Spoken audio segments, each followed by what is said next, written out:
عليكم ورحمة الله. أعوذ بالله من الشيطان الرجيم. بسم الله الرحمن الرحيم. الحمد لله رب العالمين. والصلاة على رسول الله وعلى آله الطيبين الطاهرين. اللهم صل على محمد وعلى آل محمد وعجل فرجهم. سيما بقية الله في الأرضين عجل الله تعالى فرجه الشريف. Inshallah, we'll continue with our reading and reflections on Dua 44 from Sahifa to Sajjadiya.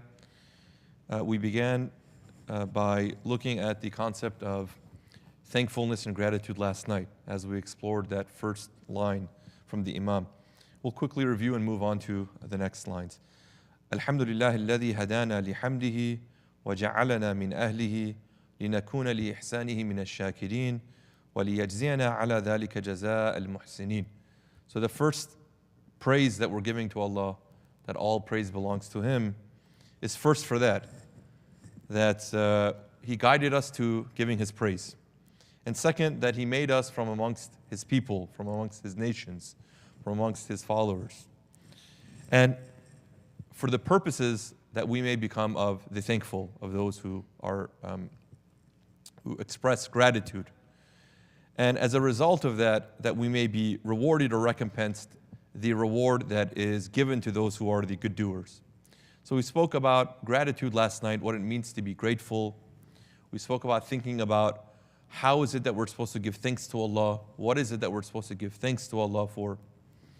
And finally, we said, we reflected on how the act of giving gratitude is really something that enriches ourselves. It enhances our way of life, and it allows us to approximate our lifestyle to one that really gives us a sense of happiness and satisfaction.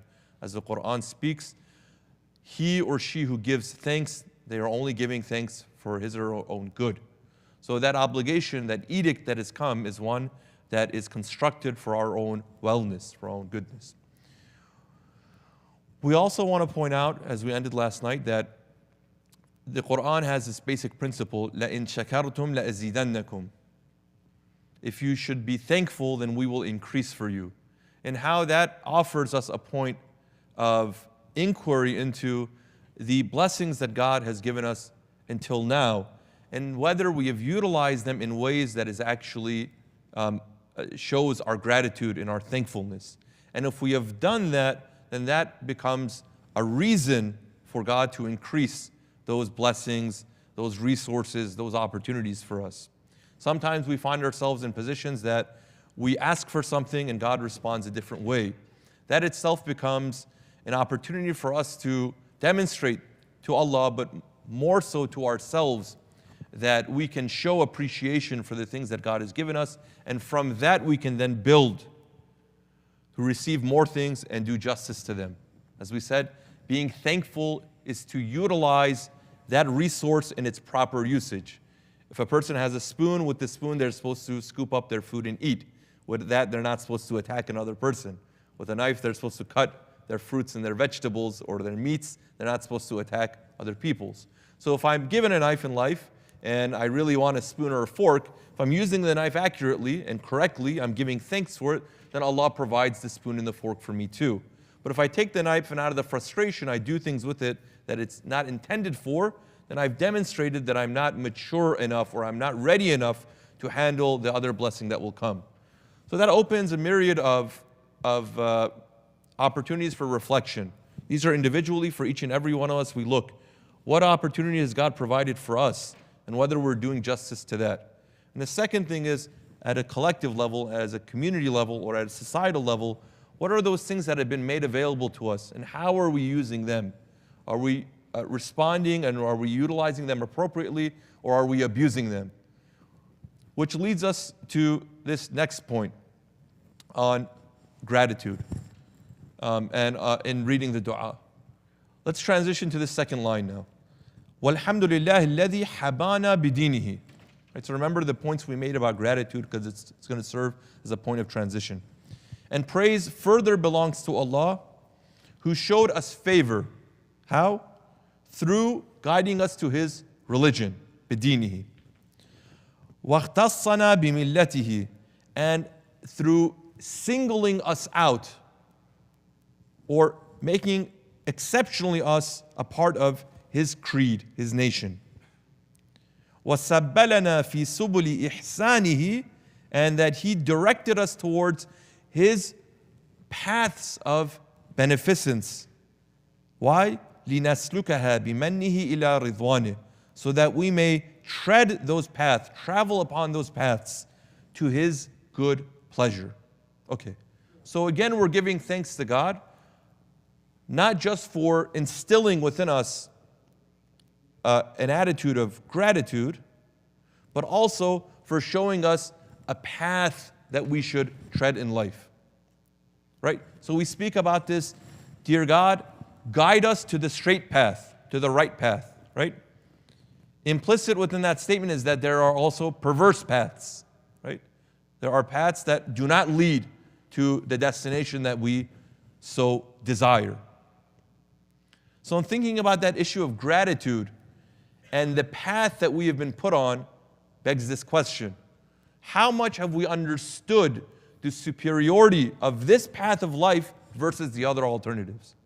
Look, one of the challenges we face when trying to raise Muslim families and Muslim children, especially in a society like this, is not because Islam is such an irrational way of life that the person repels it naturally. It is because it is presented within a marketplace of other ways of living. If you only have one option, that option appeals to you because there's nothing else. It's either that or nothing. Sometimes when children are picky in their eating, this is from my experiences when I was younger, my mother would work hard and put some dinner on the table, and I'd say, you know what, I really like something else. And she would retort, if you're hungry, you'll eat it. And if you're not hungry, and if you don't eat it, that means you're not hungry. So this was my only option. Either I was going to eat that or I was going to go to sleep hungry. So, I'd work on myself, and whether I liked it or not, I would eat the food. And by the time I was satiated, I even forgot about the fact that I was making excuses. But if I go to a buffet, and there's 15 different things to choose from, maybe that one meal that's put in front of me doesn't appeal as much. Why? Because I have 14 other things to choose. When it comes to us kind of understanding the value of what Islam is and what God has given us through this way of life that we call Islam, how is it that we are orienting ourselves towards that assessment? See, if we come from backgrounds that the only thing that was presented to us is this way of living and this way of life, we accept because there's no alternative. Here, that's not the case. And especially in this day and age, it doesn't even matter where you are in the world anymore. It's such a globalized world that these diverse ways of living are almost ever present. So now it requires us to be a little bit more intentional in trying to understand why this way of life is truly more valuable and superior to others. And if I can be so bold, my observation is that for many of us, and myself included, I don't think I'm sold on the idea that an Islamic way of living in an expansive way is truly the superior one. Because if it is, then I really wouldn't be enticed by other things in life and the other kind of meals that are presented in the buffet of the marketplace of life. So in this part of the dua, the Imam is saying, oh Allah, praise belongs to you. I have already acknowledged that this way of life is better than the others. So me personally reading this, I can't say that with the same confidence. But what I can do, remember we said, what are we asking of God? What are we asking of ourselves? I have to start asking myself, really, what is it that makes this path of Islam superior to the other ways of living? So this calls for a journeying personally, and it calls for a journeying in the construction and the development of family. You and I are tasked, as much as we've been able to understand the religion and the utility that it provides and the fruit that it bears, to present that as attractively as possible to our children. I'm not here to point any fingers. I'm not here to say I'm better than you. I'm worse than all of you.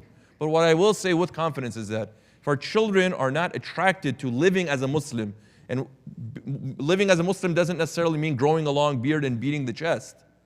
But if they're not convinced that this way of life is superior than a materialistic, nihilistic, capitalistic, narcissistic, hedonistic way of life, then you and I have failed to present that as the superior choice from all the other things at the buffet. See, in the presentation, right?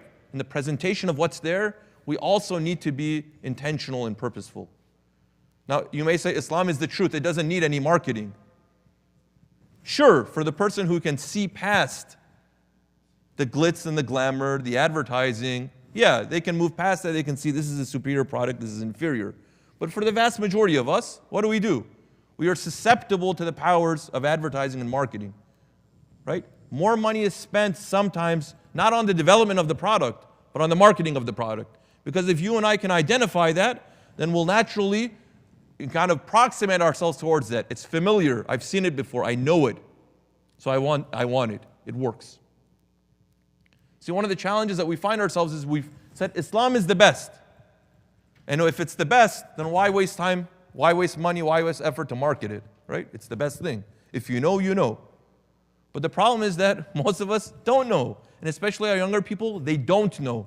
They think a life in pursuit of the things that are presented here as being successful and attainable, they think those things are better for them. They think they're sweeter for them. And that's why they put their time, their energy, and they're willing to sacrifice in the pursuit of that. But with Islam, we find not the same level of commitment. Your son or daughter will forego sleep, forego food, forego proximity to you, all sorts of different challenges in pursuit of education, in pursuit of a career. Tell me I'm wrong. We're all immigrants to this country. We came here for one reason or another. Either we were displaced and we can't live, so we had to come in pursuit of stability. Many of us also came for the pursuit of higher life opportunities, educational opportunities, career opportunities, whatever we want to call it. And in that pursuit, we sacrificed a lot. Sometimes more than we can put into words, more than anyone can appreciate, as many stories as we tell our children. When I was younger, this is what I did, this is what I had to do.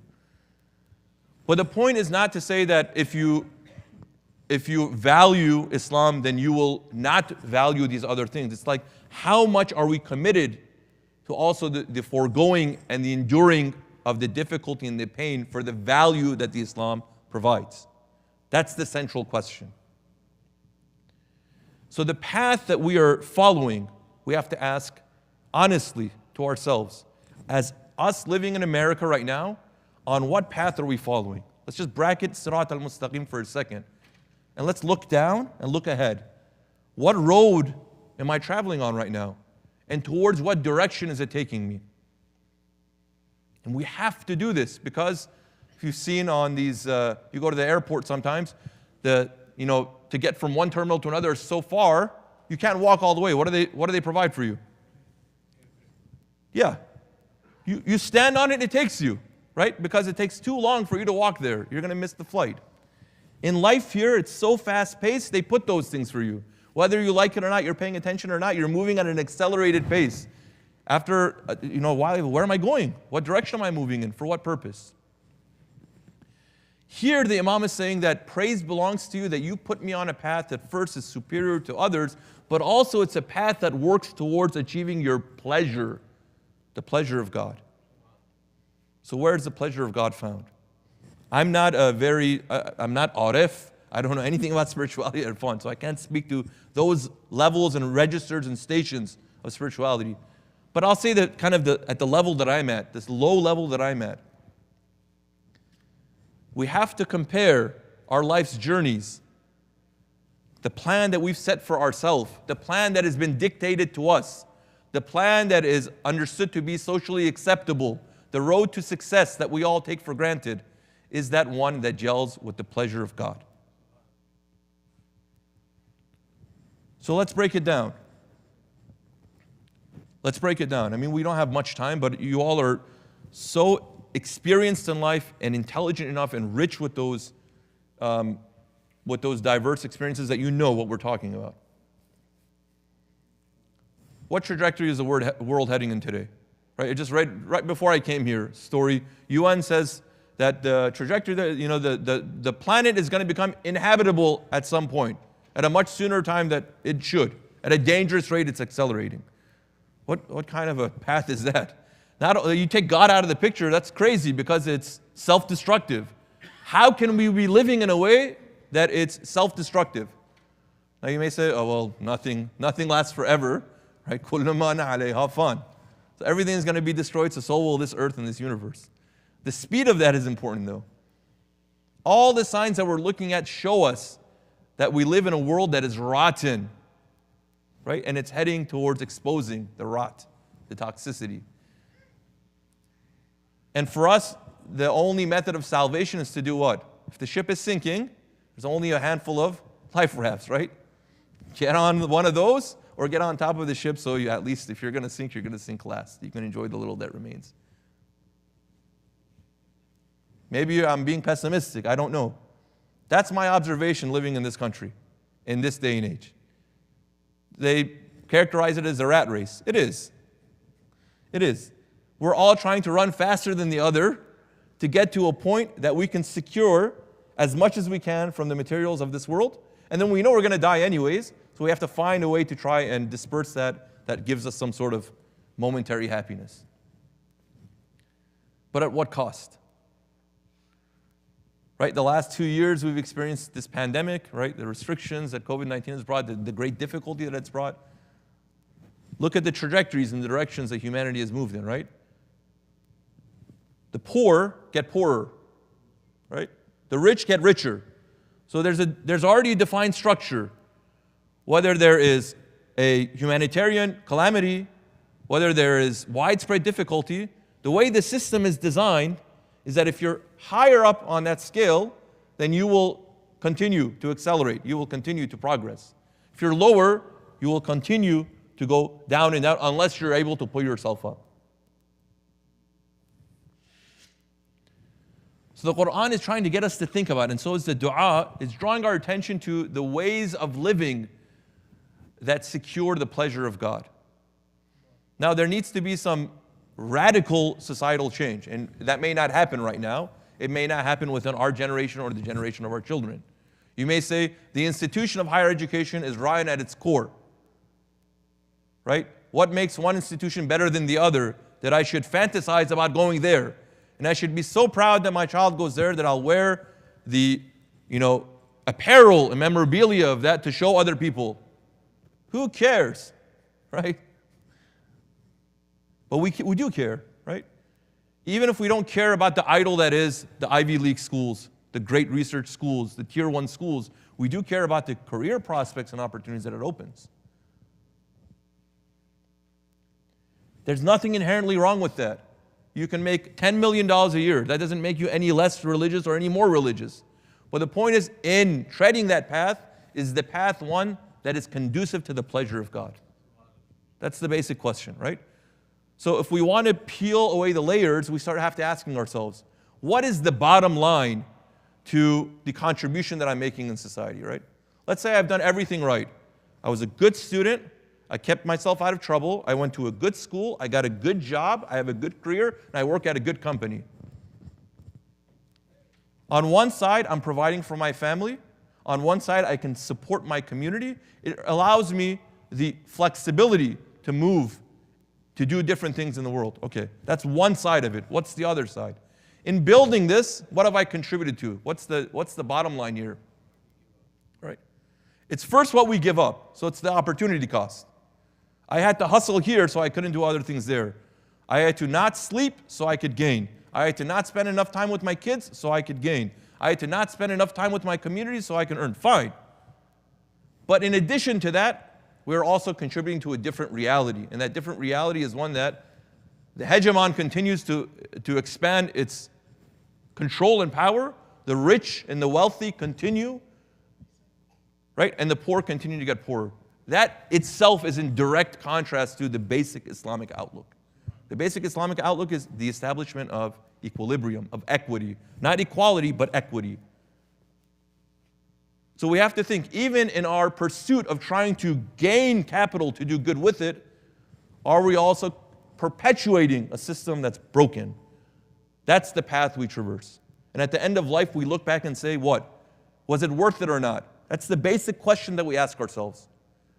We're choosing between things. None of them are ideal.